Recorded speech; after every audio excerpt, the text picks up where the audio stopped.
But yeah, here we can talk about the Nintendo thing. I'm sure a lot of you saw this. We can go over it. We talked about this guy a couple of years ago, actually. His name is Gary Bowser.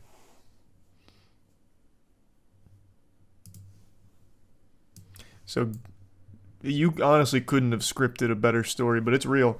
So a guy named Gary Bowser was responsible for like basically selling like hacked consoles and shit like that. So he was involved with Team Executor and he had been sentenced to jail. Nintendo actually pursued action against him. He had made I think like 300K from all of his like hacking, and he spent 40 months in jail and he just got released. And now he's going to have to pay 20 to 25 to 30% of his income every single month to Nintendo for the rest of his life. And he will still not be able to ever pay that off. His fucking grandkids will be paying that shit off. So long, Gary Bowser. Pretty sure chat made that joke when we talked about him 2 years ago too. Which is still a fire joke, by the way.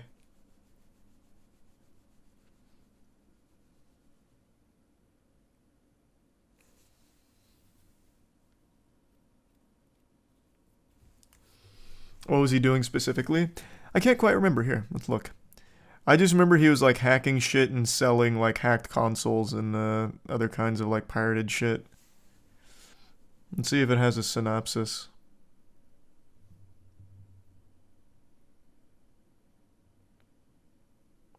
So he's paid $175 of his 10 million plus debt. So he's chipping away at it. He's making progress ever so slightly. They wanted to send a message to other Switch hackers. It was a very significant moment for us.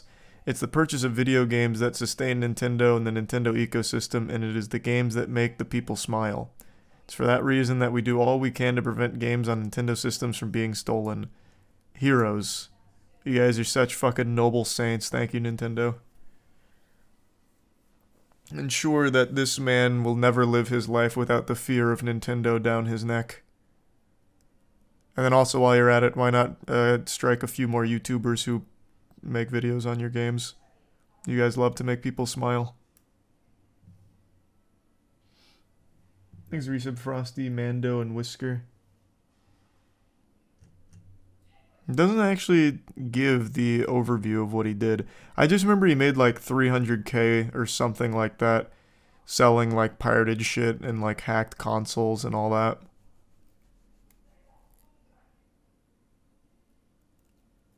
That punishment seems a bit much. Yeah, you don't fucking say. It's crazy that he actually got punished harder than an entire company that was hosting pirated games. The company just got a fine. They didn't like lock up and throw in the slammer every single person there. Meanwhile, Gary Bowser, he got the book thrown at him. He got the wood. It must have been something personal because his last name is literally Bowser.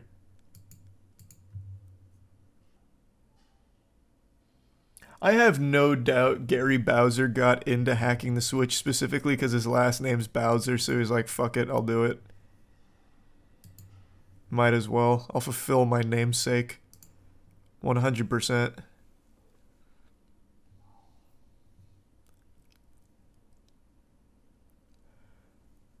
US...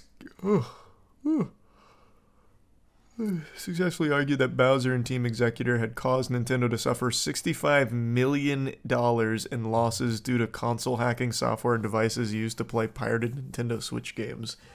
I don't recall that. 65 million from the console hacking software? I gotta be honest with you, Chief. That seems like a bunch of baloney.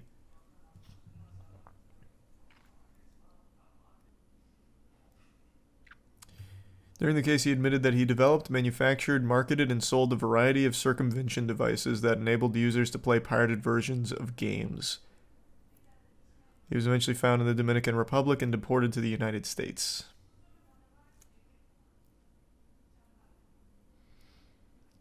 I don't know why the number 300K keeps popping into my head. Maybe that's what Gary Bowser personally stood to gain, or personally gained from all of this. Or maybe I'm just way off the mark, but I really thought, or I vividly remember, like a report saying he had made like 300K from it all. But who knows? That could be wrong. Thanks for the 5 gift subs, Uber. Thank you for that. And the resub Stretch, Casper, Saint, Uber, Borf, Don, and Averno.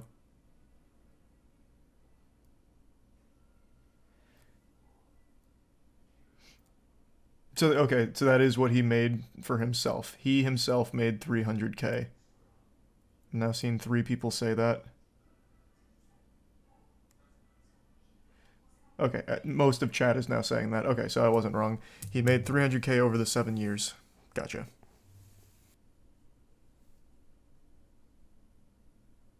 That's wild, 300K for 10 mil. Yeah. Man, this is honestly one of the most brutal fates. So, having to pay 25 to 30% to Nintendo, that's on top of tax, which I don't know where he lives, could be up to like another 20% or so. Like, my God. That's so brutal. That's so fucking brutal. I saw someone on Twitter say that they would honestly fake their own death in this case, and I really think Gary Bowser should fake his own death. There's very few cases where I'm like, faking a death would help. It would absolutely help here. Just fake your own death, brother. I don't know the best way of doing that, but there's gotta be a good way.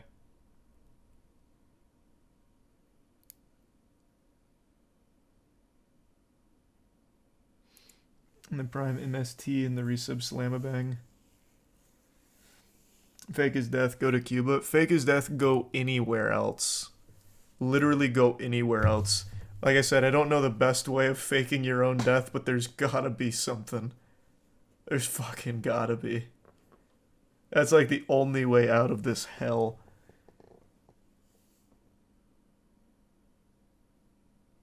Dude needs a new dust filter for his Hoover Max Extract Pressure Pro Model 60. Fucking true. He's gonna need a Hoover Max ASAP.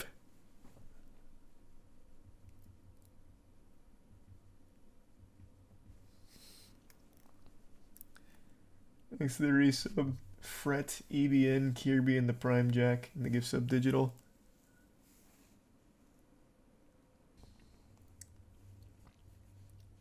Nintendo chipped him. Nah, I don't think they chipped him. Maybe they did, though, actually. I wouldn't be surprised. I legitimately wouldn't be surprised if they put, like, some kind of tracking chip in him.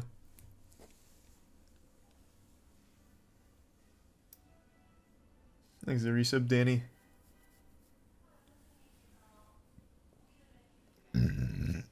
I know, that's what I've been saying, digital.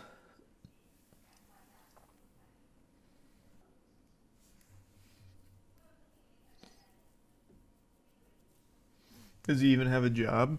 Well, he's just now getting out of prison after spending 40 months there. And he had a job in prison where he paid off $75 of his debt. So I would wager a guess he doesn't currently have a job. He's probably still hunting for one.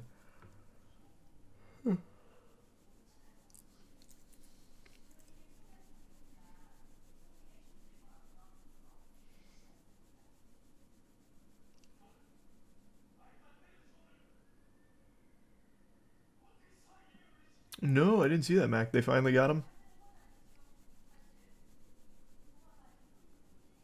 Would Nintendo even cash a check for $25?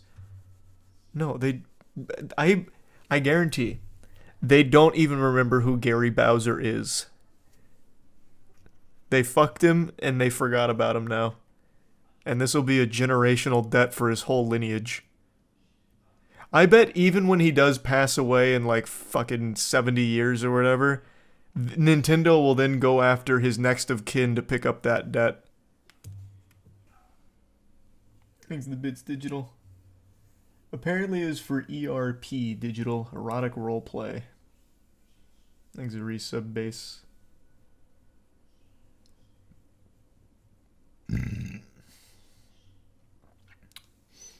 You're not held accountable for your parents' debts. Well, wait till Nintendo has a shot. Nintendo will probably start lobbying for bringing back that kind of shit. You just wait. You think Nintendo or Disney would be worse to be sued by? Oh, Nintendo's evil, but Disney's on another level. What the fuck? Yeah, no, Disney would be significantly worse to go to legal battle with. It's not even close. Bro, Disney can bully anyone and anything in court. It's not even a contest.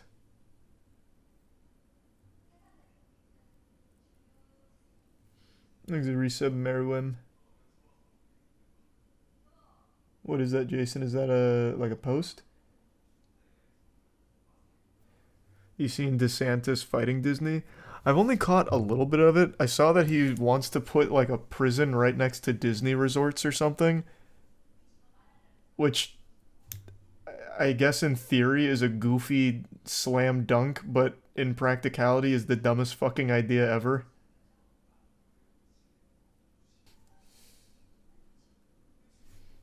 Thanks to Prime grew. Scarlett Johansson won that lawsuit against Disney. Oh yeah, she did, didn't she? And then they kicked her out of anything Marvel related. You're right, I actually forgot she did win that lawsuit, didn't she?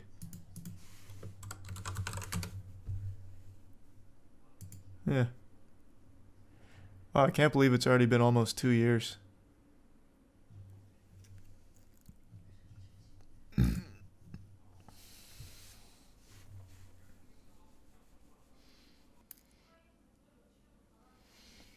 Yeah, no, she did win. She won that lawsuit against Disney, which is fucking shocking.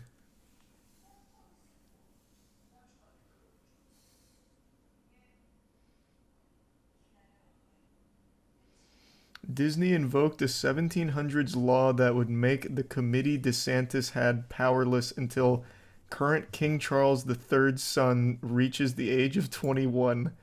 What in tarnation are you talking about? What? I gotta look that up. What are you talking about?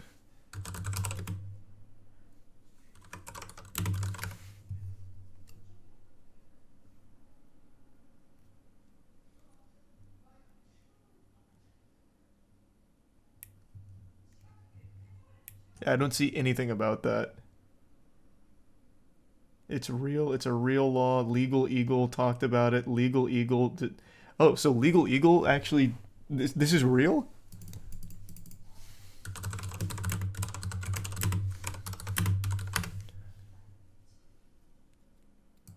Oh my god, wait. Here, I found it.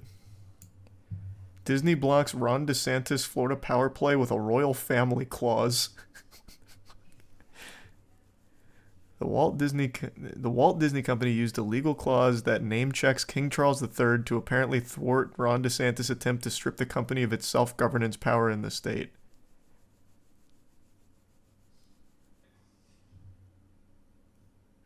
The agreement includes a royal clause that dates back to 1692 in Britain and would extend its term limit for decades. This declaration shall continue in effect until 21 years after the death of the last survivor of the descendants of King Charles III, King of England, living as of the date of this declaration, the document said. This kind of clause is most often used in the UK, typically when it comes to trusts, and provides a buffer against perpetuities. So as long as one of those grandchildren make it to 80, this clause would be there for 100 years. What the fuck? Okay. That's huge. It was only then that Disney's new binding agreement was discovered. The clause was so obscure that several journalists who attended the February 8th meeting apparently didn't pick up on it. Well, yeah, it's from 1692, brother. Yeah, of course that shit's obscure. Wow. Thanks, Risa Michael. Quite a lot, EOD, quite a lot.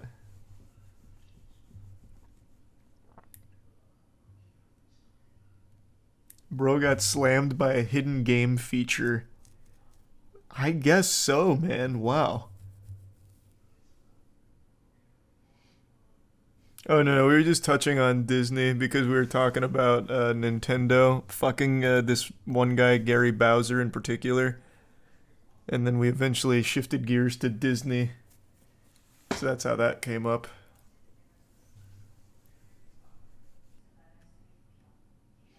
You know how giddy the lawyer was when he discovered that clause? Bro, I can already picture this like a scene out of a movie. The Disney lawyers going through like ancient texts, like unraveling scrolls and like parchment, and then he sees it. Wait, the 1692 King Charles III clause. It's just what I needed. We've got it now.